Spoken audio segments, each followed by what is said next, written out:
شروع کرتا ہوں اللہ کے نام سے جو رب العالمین ہے، رحمان الرحیم ہے، مالک یوم الدین ہے، ہم جس کی عبادت کرتے ہیں اور جس سے مدد چاہتے ہیں۔ درود و سلام اس کے نبی برحق، سید المرسلین، خاتم النبیین، شفیع المذنبین، رحمت للعالمین، گنبد خضرا کے مکین، جناب احمد مجتبیٰ محمد مصطفیٰ صلی اللہ علیہ وسلم، ان کی آل اور اصحاب پر۔ شرکائے محفل، ناظرین کرام، میں سب سے پہلے شکریہ ادا کرتا ہوں پروفیسر خلیل احمد نظامی، مرکز قرآنی مطالعات کے ڈائریکٹر، اور اپنے مہربان پروفیسر عبدالرحیم قدوائی کا، اور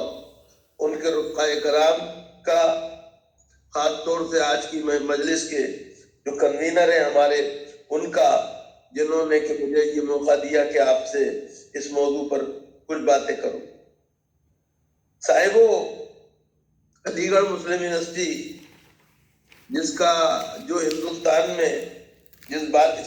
پر کتنا بھی فخر کیا جائے کم ہے کہ عالم اسلام کا جدید اور سیکولر تعلیم کا پہلا ادارہ ہے جو کہ یہاں قائم ہوا، اور یہ 24 مئی 1875 کو وجود میں مدرسۃ العلوم مسلمانان کے نام سے آیا، اور فروری 1817 میں ہم سب جانتے ہیں اس نے MA کالج کا درجہ اختیار کیا، اور دسمبر 1920 میں مختلف اور ہمہ جہت کوششوں کے بعد اس کو ایک یونیورسٹی کا درجہ ملا۔ جہاں تک علی گڑھ کا تعلق ہے، پہلے ہم اسی کی بات کریں گے۔ علی گڑھ کا معاملہ ہے، ہم سب جانتے ہیں کہ علی گڑھ کے بانیوں میں سید کون یا ان کے رفقا محسن الملک، وقار الملک، چراغ علی جی اور شبلی نعمانی حالی، یہ تمام لوگ جو ہیں وہ بنیادی طور پہ اسلامیات سے جڑے ہوئے تھے۔ سر سید کا معاملہ یہ ہے کہ ہم سب جانتے ہیں وہ کتنی ہمہ جہت اور ہماگیر شخصیت کے مالک تھے۔ انہوں نے اسلامیات پہ ہی قلم نہیں اٹھایا، آپ ان کے خیالات پہ اتفاق کریں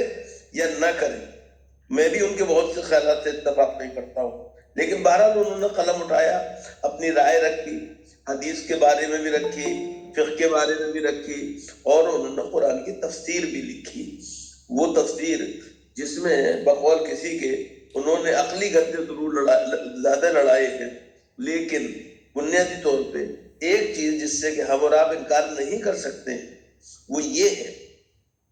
کہ ہم ان کے اخذ کیے ہوئے نتائج سے، ان کی تعبیرات سے متفق نہ ہوں، لیکن اس بات کو نہیں بھول سکتے کہ سر سید نے ہماری مذہبی فکر کے متعلق جو اقلیت پسندی کا عنصر داخل کیا، اس سے ان کے بعد کوئی نہیں بچ پایا۔ یہ بہت بڑی بات ہے، اس کو نظر انداز نہیں کیا جا سکتا ہے۔ اسی طرح سے اگر آپ دیکھیں تو چراغ علی نے لکھا، محسن الملک نے لکھا، تہذیب الاخلاق ان کا میدان بنا، میدان صحافت میں ان کے کام آیا، اور اسی طرح سے دوسرے لوگوں نے کام کیا۔ لیکن ان میں ایک سب سے ممتاز ترین نام جو ہے وہ ہمارے نزدیک شبلی نعمانی کا ہے۔ شبلی نعمانی جو سر سید ہی کی طرح سے نہ صرف ادارہ ساز تھے بلکہ افراد ساز بھی تھے، اور انہوں نے ذہن سازی کا کام بھی کیا ہے، ہمیں یہ نہیں بھولنا چاہیے۔ اسلامیات کا کون سا ایسا پہلو ہے جس پر کہ شبلی نے قلم نہ اٹھایا، اور ان کی قرآنی جو مطالعے کی گہرائی ہے اور مہارت ہے، اس کا اگر کو اندازہ لگانا ہو تو علی گڑھ میں آج کل جو فیکلٹی آف تھیولوجی کے ڈین ہے قاسمی صاحب، سعود عالم قاسمی صاحب، ان کی کتاب کو پڑھیے تو اس سے اندازہ ہوتا ہے وہ چشم کشا ہے، اور ہمارے لیے معلومات افروز ہے۔ شبلی نے اردو کے اندر سیرت النبی جیسا انسائکلوپیڈیا تیار کیا۔ کلام اور الکلام، جدید علم کلام کے نام سے جو کچھ لکھا وہ غیر معمولی تھا۔ الفاروق کو انہوں نے جس طرح سے تصنیف کیا وہ غیر معمولی چیز ہے، ہم اس سے انکار نہیں کر سکتے۔ اور شبلی نے ایک بڑا کام یہ کیا کہ ہمیں سید سلیمان ندوی، عبدالسلام ندوی جیسے لوگ دیے۔ اس کے علاوہ ہمیں انہوں نے دارالمصنفین جیسا ادارہ دیا جس نے کہ دین کی جو خدمت کی ہے وہ ہم سب جانتے ہیں علمی اعتبار سے۔ شبلی کے علاوہ جن لوگوں کی ہم بات کریں گے، آپ یہ دیکھیں کہ سر سید کی مذہبی خیالات سے اختلاف رکھنے کے باوجود بھی میں ان کی عزت اور قدر کیوں کرتا ہوں؟ ایک سوال ہے جو عام طور پر پیدا ہوتا ہے۔ وہ اس لیے کہ سر سید کی دو خوبیاں ہیں۔ ایک تو یہ کہ انہوں نے انگریزوں کا ساتھ دیا، لیکن 1857 کے صبر آزما ماحول میں بھی انگریزوں کا ساتھ دینے کے باوجود انہوں نے جب انہیں جاگیریں عطا ہونے لگی اور اعزازات ملنے کا وقت آیا تو انہوں نے انہیں لینے سے انکار کر دیا۔ یعنی انہوں نے جو انگریزوں کی مدد کی تھی وہ کسی منفعت کے لیے نہیں کی تھی، کسی فیور کو سیکھ کرنے کے لیے نہیں کی تھی، بلکہ انہیں یہ لگتا تھا کہ یہ وقت ہے کہ ہم فی الحال انگریزوں سے ٹکر نہ لیں۔ سر سید کی خوبی ہے جسے ہمیں ماننا چاہیے، اور وہ یہ ہے کہ وہ یہ جانتے تھے کہ لوہا کون سا لوہے کو کاٹتا ہے۔ وہ جانتے تھے کہ گرم لوہا کبھی ٹھنڈے لوہے کو نہیں کاٹ سکتا، ٹھنڈا لوہا ہی گرم لوہے کو کاٹتا ہے۔ یہ بڑی بات ہے جسے کہ ہمیں جاننا چاہیے اور ماننا چاہیے۔ اور سر سید کا بڑا کارنامہ یہ ہے کہ انہوں نے ایک طرح سے مذہبی فکر میں بھی اس کا خیال رکھا۔ ان کے خیالات جو سواد امت سے اس سے علیحدہ تھے، لیکن جب علی گڑھ مسلم یونیورسٹی کے نصاب میں دینیات کو شامل کرنے کا وقت آیا تو انہوں نے یہ بالکل نہیں کہا کہ چونکہ میں اس کالج کا بانی ہوں اور اس لیے یہاں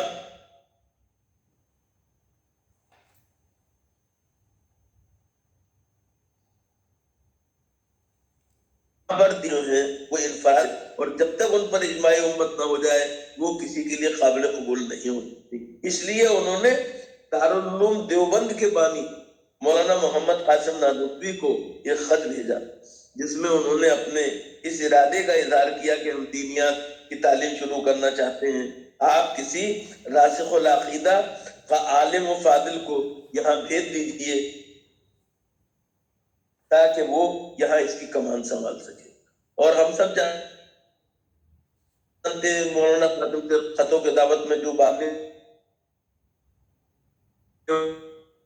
دہرانے کا مطلب دینیات قائم ہوئی، اور آج تک فیکلٹی آف تھیولوجی جو ہے وہ کام کر رہی ہے۔ یہاں ایک بات کا اور خیال رکھنا چاہیے کہ فیکلٹی آف تھیولوجی کے اندر جو کہ بعد میں بس انداز ڈیولپ ہوئی، اس کے اندر شروع سے برا شیعہ تھیولوجی علیحدہ پڑھائی گئی، سنی تھیولوجی علیحدہ پڑھائی گئی۔ دوسری چیز جو تھی کہ ڈپارٹمنٹ میں بھی اگر ایک طرف مولوی تھے تو دوسری طرف تھے دوسرے عالم تھے،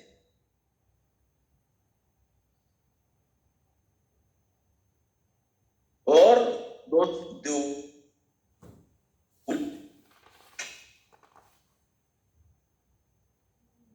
اشرف سلیمان اشرف صاحب تھے، ان کا معاملہ یہ تھا وہ بربا کرتے تھے، تو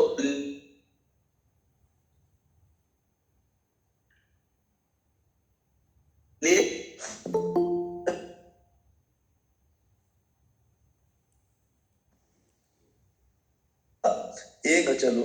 سے پہلے مولانا اسلم جہراج پوری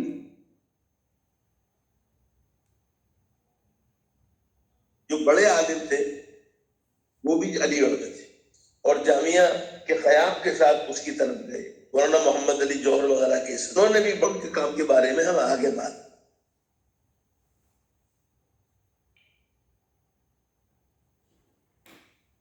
جو ایک بات اور ہم نے دیکھا کہ مولانا صدق بادی عالم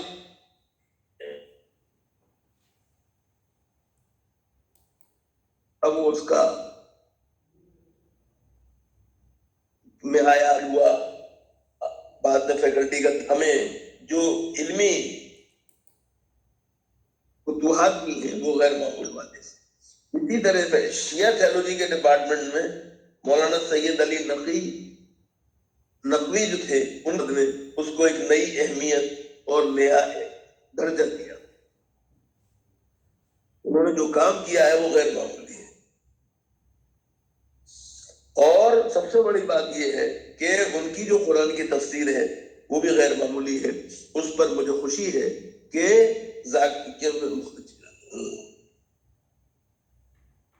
خلیق احمد نظامی جو سینٹر فار قرآنک اسٹڈیز ہے اس نے باقاعدہ کیے تاکہ ہمیں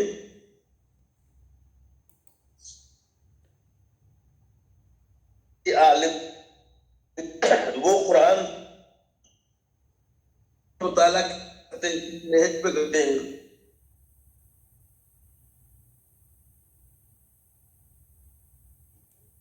اور ان کے بارے میں دنیا پہ. اس کے علاوہ پہلے تو قاضی صاحب کے بعد شعبی قیادت قرآنیہ ان کی کتاب عیون الانسان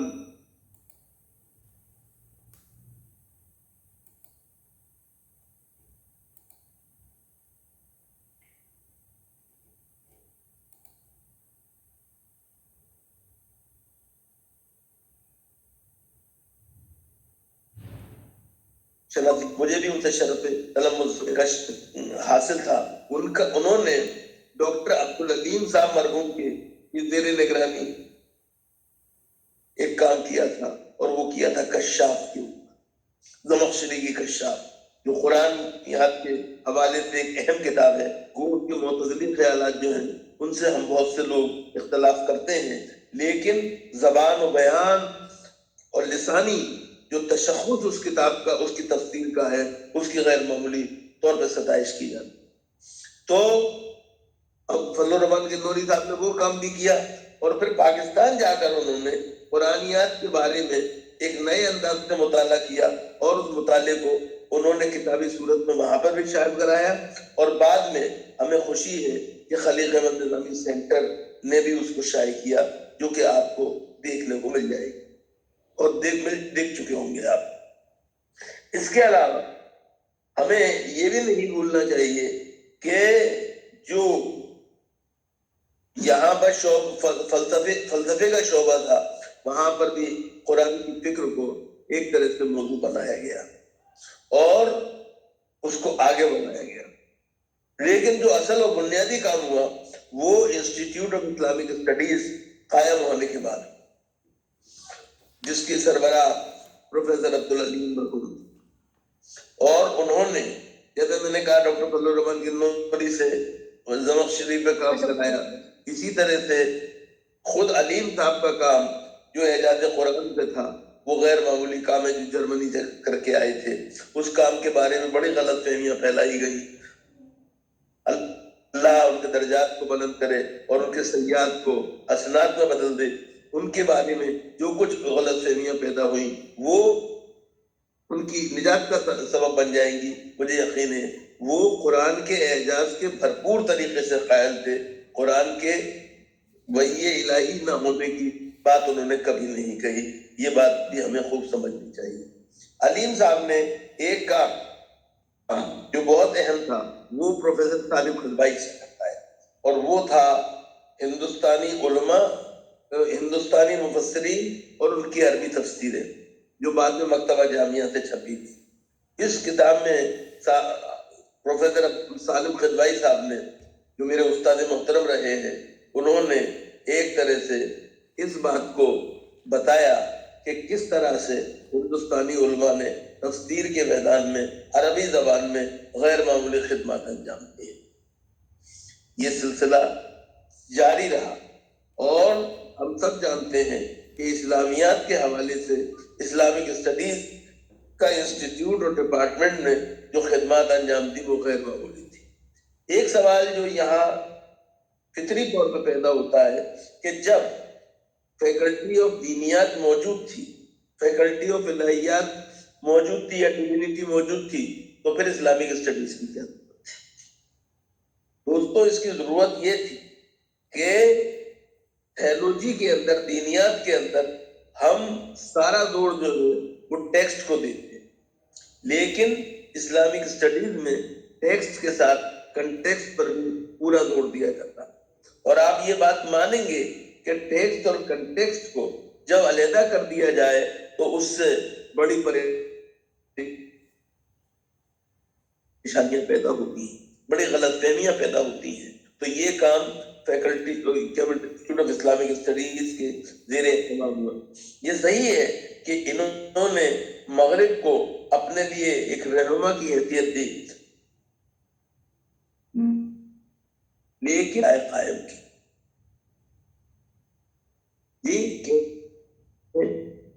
تو یہ ان شعبوں سے وابستہ تھے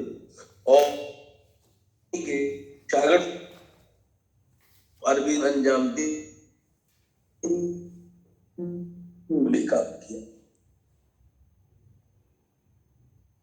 یہ سلسلہ جاری رہا اور جاری رہنے کے ساتھ ہم سب جانتے ہیں کہ اس میں بہت کامیاب کوششیں ہوئی، بڑے بڑے اسکالرس نے بڑا کام کیا، اور کام کرنے کے بعد ہم سب جانتے ہیں کہ کس طرح سے قرآنیات اور اسلامک اسٹڈیز کے سفر کو آگے بڑھایا. ہم یہ سب جانتے ہیں کہ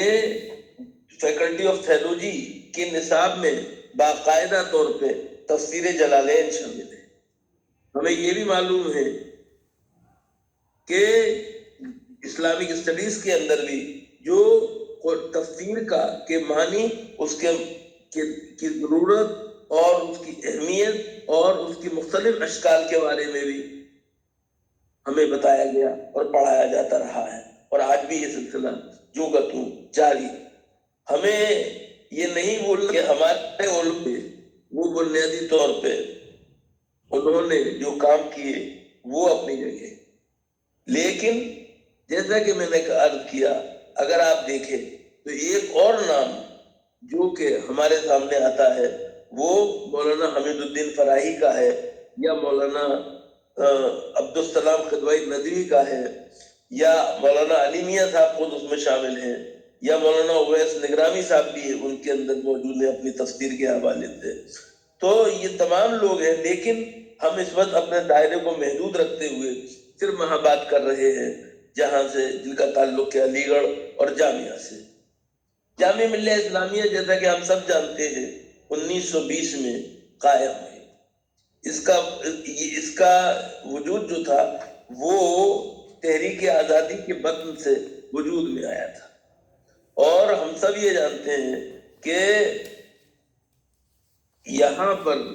یہ بات ہمیں خوب سمجھنی چاہیے کہ جامعہ ملیہ اسلامیہ نے شروع سے اپنے ذمے قرآنیات اور اسلامیات کو لیا. قرآنیات کے میدان میں مولانا محمد اسلم جیراج پوری کی خدمات سے کون انکار کر سکتا ہے. انہوں نے جس طرح سے کام کیا اور پھر جس طرح سے تاریخ القرآن اور تاریخ الامت کی تصانیف ہم نے دی وہ غیر معمولی ہوا. مولانا کی یہ خوبی اور بھی ہے جس کے بارے میں بات ہو جائے تو ہمیں رہنا چاہیے، ہمیں ان سے متفق ہونا ضروری نہیں ہے. مولانا جو تھے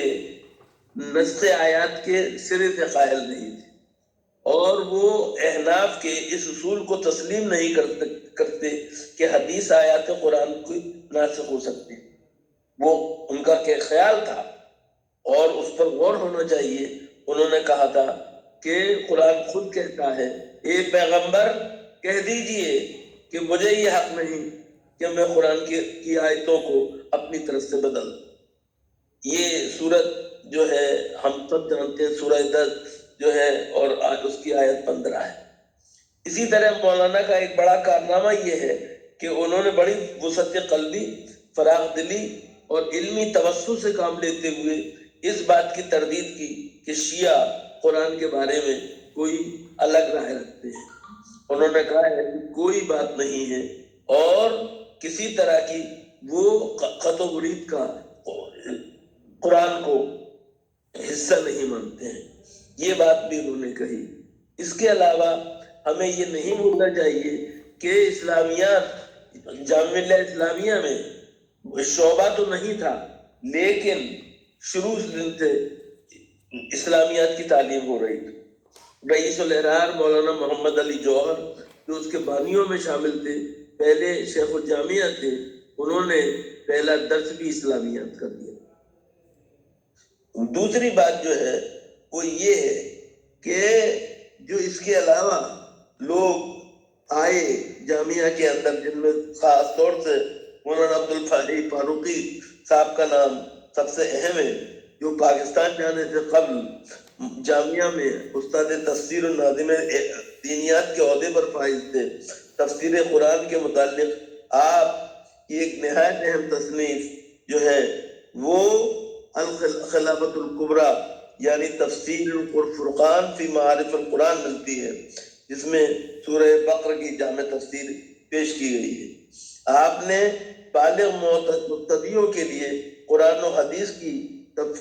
تفہیم کی غرض سے ایک سلسلہ شروع کیا. اسی طرح مولانا عبدالسلام قدوائی کا نام ناقابل فراموش ہے، جو لکھنؤ میں اپنا ایک ادارہ انہوں نے قائم کیا تھا جہاں پر کہ وہ قرآن کی تعلیم دیتے تھے. اور ہم سب جو ہیں ان کی جو عربی سکھانے کی کتاب تھی جن میں قرآن کو کے اقتباسات لیے گئے تھے، قرآن کی زبان لی گئی تھی، اس سے ہم نے استفادہ کیا. وہ کام ان کا غیر معمولی ہے. اس کے علاوہ انہوں نے قرآن کی تفسیر کے حوالے سے بھی کچھ چیزوں کو موضوع بنایا اور ایک طرح سے ایک اہمیت کی حامل ان کی شخصیت ہے جسے ہم فراموش نہیں کر سکتے. جی اسی طرح سے آپ اگر دیکھیں تو ہمیں معلوم ہوگا کہ مولانا عبدالسلام قدوائی ندوی صاحب نے ہمارے لیے کئی اور اہم کتابیں بھی چھوڑی. ان میں تعلیمات اسلام کے عنوان کے تحت انہوں نے بہت سی چیزوں کو جمع کیا. جی اور ایک اور بات، دنیا اسلام سے پہلے اسلام کے بعد سے ان کے جو مختلف مضامین کا مجموعہ ہے وہ بھی ہم سب کے لیے بڑی اہمیت کا حامل ہے. جامعہ ملیہ اسلامیہ میں ایک اور استاد مولانا قاضی زین العابدین سجاد میرٹھی تھے. دیوبند کے فاضل تھے اور میرٹھ کے ایک علمی خانواده سے تعلق رکھتے تھے. انہوں نے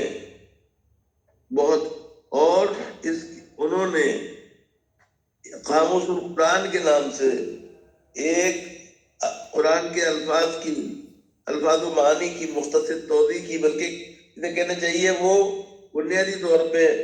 ایک فرہنگ کا کام کرتی ہے. اس کے علاوہ ابھی میں ڈاکٹر عبدالعلیم صاحب کے بارے میں آپ سے بات کر ہی چکا ہوں،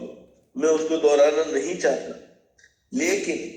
یہ بات اپنی جگہ پہ ہے کہ علیم صاحب نے جو اپنے مذہبی عقائد کو اپنی ذات تک محدود رکھتے تھے، ان کا پروپیگنڈا نہیں کرتے تھے، لیکن انہوں نے کبھی کسی کی راہ میں اس کے عقائد کی وجہ سے رکاوٹ نہیں آنے دی. ایک اور کام جو سب سے اہم ہے اور وہ یہ ہے کہ ان علماء کے یہاں جو بڑی اہم چیز ہے جس سے ہمیں اور آپ کو سیکھنا چاہیے وہ یہ کہ ایک توسع ان کے یہاں پایا جاتا ہے۔ میں اس سلسلے میں ایک مثال آپ کو دیتا ہوں۔ مولانا اسلم جہراج پوری کے بارے میں جیسا میں نے کہا کہ مولانا کی رائے دوسری تھی جی، لیکن ان کی خوبی یہ تھی کہ ان کی زیر ادارت اپنے والے جامعہ کے اندر ان کے اپنے شاگرد جو بعد میں پاکستان چلے گئے اور بڑے عالم تھے، رئیس احمد جعفری جی، انہوں نے ان کے خلاف، ان کے جو مولانا کا نقطہ نظر تھا اس کے خلاف رائے دی، مضمون لکھے، اور کہ وہ مولانا ان کو جوں کا توں چھاپتے رہے، اور انہوں نے کبھی ناراضگی کا اظہار نہیں کیا، بلکہ ایک طرح سے اس کو کی انہوں نے ہمت افزائی کی۔ رئیس احمد جعفری کا جب تذکرہ آیا ہے تو جامعہ کے حوالے سے بات کرنے میں ہمیں نہیں بھولنا چاہیے کہ رئیس احمد جعفری زبردست لکھنے والے، انہوں نے ترجمے کی بڑی روایت کو تقویت بخشی، توانائی بخشی، آگے بڑھایا۔ انہوں نے مشہور مصری عالم شیخ محمد ابو زہرا کی مائنات تصنیفات، حیات شیخ الاسلام ابن تیمیہ اور حیات امام احمد بن حنبل کا بھی ترجمہ۔ اسی طرح سے جامعہ کے ایک اور طالب علم تھے اسلامیات کے حوالے سے جو دیوبند میں پڑھاتے بھی رہے، اور وہ مولانا عزیز احمد قاسمی تھے، جو کہ اسلام اور سائنس کے تقابلی مطالعے سے متعلق ان کی کتاب جو ہے وہ ایک تحسین حاصل کر چکی ہے، اور اس کے لیے ان سب لوگ ان کے شکرگزار رہے ہیں۔ اللہ تعالیٰ کے مجسم ہونے، مجرد ذات، باری کا تصور، عرش، اللہ تعالیٰ عالم الغیب ہے، اللہ تعالیٰ قادر مطلق ہے۔ اپنے ان موضوعات کے تحت مصنف نے باری تعالیٰ کی ذات و صفات پر سائنس کی تازہ ترین تحقیقات سے قوی شہادتیں فراہم کی، اور یہ کام ان کا ہمیشہ یاد رکھا جائے۔ عقائدی کے موضوع پر ایک اور اہم تصنیف عالم برزخ کے عنوان سے مولانا محمد صورتی سابق استاد جامعہ اسلامیہ کی ہے۔ اس کتاب میں عالم برزخ کے مسائل پر قرآن پاک اور احادیث صحیحہ سے استدلال کرتے ہوئے مخالفین کے شبہات کا مدلل جواب دیا گیا ہے، اور اس طرح سے یہ کام ہوا ہے۔ اس بات کو آگے بڑھاؤں، ایک بات اور بھی میں کہتا چلوں، وہ یہ کہ جامعہ میں عبدالواحد سندھی صاحب ہوں یا دوسرے لوگ ہوں، انہوں نے ایک کام اور، حسین حسان صاحب، ان لوگوں نے یہ کیا کہ بچوں کے لیے بھی مذہبی لٹریچر اسلام کے حوالے سے تیار کیا، اور وہ بہت مقبول ہوا، اور بچوں کے عقائد کے معاملے میں جو اصلاح ہونی چاہیے اور شعور کی تشکیل ہونی چاہیے، اس میں غیر معمولی رول انجام دیا۔ عزیزان گرامی، جامعہ ملیہ اسلامیہ کی اور علی گڑھ کی تاریخ کو ملا لیں تو کچھ لوگ اس میں مشترکہ نظر آتے ہیں۔ ایک ان میں نام پروفیسر مرشد الحق صاحب کا بھی ہے۔ پروفیسر مرشد الحق صاحب جو تھے وہ مختلف مدارس میں رہے، کہیں سے بھی انہوں نے باقاعدہ سند حاصل کرنے کی کوشش نہیں، لیکن مولانا عبدالسلام قدوائی ندوی کے زیر اثر انہوں نے بہت کچھ حاصل کیا، اور ان اخلاقی بھی، علم کی بھی، کردار کی بھی۔ مولانا اس کے بعد وہ انہوں نے ہائی اسکول اور انٹر وغیرہ کیا، پھر جامعہ میں آ گئے، جامعہ سے بی اے کیا، علی گڑھ سے پرائیویٹ ایم اے کیا، اس میں ٹاپ کیا عربی میں، اور اس کے بعد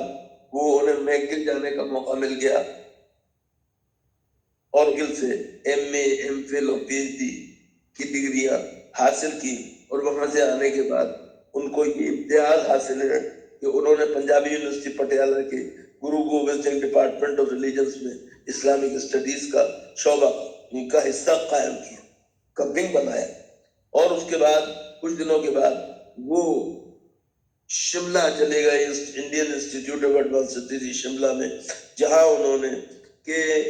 وہ مارکت الارا کتاب لکھی جسے ہم اسلام ان سیکولر انڈیا کے نام سے جانتے ہیں، اور اسلام اور سیکولر انڈیا کے بیچ میں کس طرح تطابق ہونا چاہیے، کس طرح ہم آہنگی ہونی چاہیے، اس کے اوپر انہوں نے روشنی ڈالی۔ اس کے علاوہ انہوں نے پی ایچ ڈی کا جو تھیسس تھا ان کا، Muslim politics in modern India 1857 to 1947، وہ بھی غیر معمولی اہمیت کا حامل ہے۔ اس میں بہت سی چیزیں انہوں نے ہمیں نئے انداز سے بتائی ہیں۔ اس کے علاوہ انہوں نے قرآنیات کے حوالے سے ایک ان کا پتلا سا کتابچہ ہے، لیکچر ہے وہ اصل میں، پروفیسر محمد مجیب میموریل لیکچر، جو انہوں نے اپنے استاد کی یاد میں پہلا لیکچر جامعہ ملیہ اسلامیہ میں دیا تھا، وہ بہت ہی، اس میں انہوں نے کہا ہے کہ ترجمہ قرآن منشاء الہی کو سمجھنے کی انسانی کوشش، یہ غیر معمولی بات ہے، اور اس پہ انہوں نے ہمیں بہت سی چیزیں بتائی ہیں۔ مثال کے طور پہ انہوں نے یہ بات واضح کرنے کی کوشش کی ہے کہ جو ہمارے پرانے علماء تھے یا شاہ ولی اللہ صاحب کے ترجمے کی جو روایت کی تعبیر ڈالی تھی اس کے خلاف تھے، وہ اس لیے تھے کہ ان کا یہ خیال تھا، ان کا یہ عقیدہ تھا، ان کا یقین تھا کہ جو بات ایک ترجمہ کرنے والا کہہ رہا ہے وہ ضروری نہیں ہے کہ اللہ رب العزت کے ذہن میں وہی بات ہو، اسی لیے یہ لوگ جو تھے ترجمے کے مخالف تھے۔ خیر، یہ مشیر اللہ صاحب کا کام ہے۔ اس کے علاوہ مذہب اور جدید ذہن جی، اور انہوں نے بہت سے چونکا دینے والے موضوعات پر کام کیا۔ ان میں جامعہ ملیہ اسلامیہ میں، اور مشیر صاحب کا ایک کام جس کی میں بڑی اہمیت مانتا ہوں، وہ سید برکات احمد کی کتاب محمد اینڈ دی جوز کا اردو میں ترجمہ ہے، جو محمد رسول اکرم یہود حجاز کے عنوان سے انہوں نے کیا، اور جس کی تعریف خود صاحب کتاب برکات احمد نے دی ہے۔ اس کے علاوہ انہوں نے اسلامی سماج میں جو کیون لیوی کی مشہور زمانہ کتاب ہے اس کا بھی ترجمہ قومی کونسل ترقی اردو بورڈ کے لیے کیا تھا۔ اس کے علاوہ ایک اور شخصیت جن کے حوالے سے کے بغیر بات نہیں بنے گی، جو مشیر الاقوام کے بھی استاد تھے اور ہم سب کے لیے استاد الاساتذہ تھے، وہ پروفیسر ضیاء الحسن فاروقی تھے۔ پروفیسر ضیاء الحسن فاروقی صحافت کے راستے سے تعلیم کی طرف آئے تھے، وہ جامعہ کالج کے پرنسپل تھے، پولیٹیکل سائنس میں تعلیم حاصل کی تھی، اور اس کے بعد انہوں نے میگل کو بھی کیا تھا۔ لیکن ضیاء صاحب کا جو اسلامیات کی طرف جھکاؤ تھا اور تشویق تھی اور ترغیب تھی، وہ غیر معمولی تھی۔ ضیاء الحسن فاروقی صاحب نے کئی کتابیں لکھی، جس میں ان کی مشہور زمانہ کتاب Deoband school and demand for Pakistan ہے، جو میگل کا ان کا ایم اے کا ڈسرٹیشن۔ اس کے علاوہ انہوں نے جنید بغدادی کے اوپر جو کتاب لکھی اور جس کا کو شفیق ندوی صاحب نے جس میں ان کی معاونت کی، وہ غیر معمولی اہمیت کی حامل ہے۔ اس کے علاوہ ایک بات اور، ضیاء الحسن فاروقی صاحب نے فوائد الفواد حضرت شیخ نظام الدین اولیاء کے جو ملفوظات ہیں ان کا جو ترجمہ کیا، وہ بھی غیر معمولی چیز ہے۔ ہمیں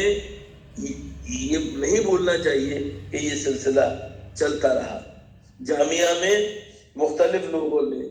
یہ اس کام کو آگے بڑھایا۔ اس کے اندر پروفیسر اماد الحسن احمد فاروقی، پروفیسر ماجد علی خان جیسے لوگ، علی گڑھ کے اندر بھی اس کام کو آگے بڑھانے میں جو عبید اللہ فہد، سید حسن اور ان کے رفقا کا ہاتھ ہے، اس سے انکار نہیں کیا جا سکتا۔ یہ سلسلہ جاری ہے، لیکن آپ مجھے اجازت دیجیے کہ میں نے ایک نام جس کا تذکرہ کرنے کا کو میں نے مؤخر کر رکھا تھا خود سے، وہ آپ کے خلیق احمد نظامی سینٹر فار قرآنک اسٹڈیز کے ڈائریکٹر پروفیسر عبدالرحیم خضوائی۔ پروفیسر خضوائی جو ہیں، اصل میں ان کا موضوع تو انگریزی ہے جیسا ہم سب جانتے ہیں، لیکن وہ جس علمی روایت کے وارث ہیں اور امین ہیں، وہ ہے جو دین کے معاملے میں کوئی سمجھوتا نہیں کرتی، اور ہمیں اس بات پہ جتنا فخر ہو وہ کم ہے کہ پروفیسر عبدالرحیم قدوائی جو ہیں وہ ان نابغہ روزگار لوگوں میں ہیں جنہوں نے کہ انگریزی کے دینی جو قرآن کریم کے انگریزی تراجم ہیں ان پر خاصی محنت کی، ان پر کا مطالعہ کیا اور ان کے بارے میں ایک نقد ہمارے سامنے پیش کیا۔ اس کے علاوہ انہوں نے قرآن آپ سے کیا کہتا ہے اور قرآن کی جو تعلیمات ہیں ان کا کیا حاصل ہے، اس کو ہمارے سامنے علیحدہ انداز سے پیش کیا ہے۔ آج بھی وہ جس طرح سے قرآن سینٹر کو آگے بڑھا رہے ہیں، میں مبارکباد دیتا ہوں جامعہ علی گڑھ مسلم یونیورسٹی کے وائس چانسلر ڈاکٹر طارق منصور کو کہ جنہوں نے ان کے وظیفہ حسن خدمت کو سبکدوش ہونے کے بعد بھی انہیں یہاں سے سبکدوش نہیں ہونے دیا اور یہ ذمہ داری ان کے ذمہ رکھی، یہ بڑا کام ہے۔ وہ اس سینٹر کو جس طرح آگے بڑھا رہے ہیں، اس سے اللہ بھی خوش ہوگا، اس کا رسول بھی خوش ہوگا، اور بنیادی طور پہ نظامی صاحب کی روح جو ہے اس کو بھی خوشی حاصل ہوگی، اور جو لوگ اس کے قائم کرنے میں شامل رہے ہیں وہ بھی ان کے کام سے بے انتہا خوش ہوں گے۔ میں ایک دفعہ پھر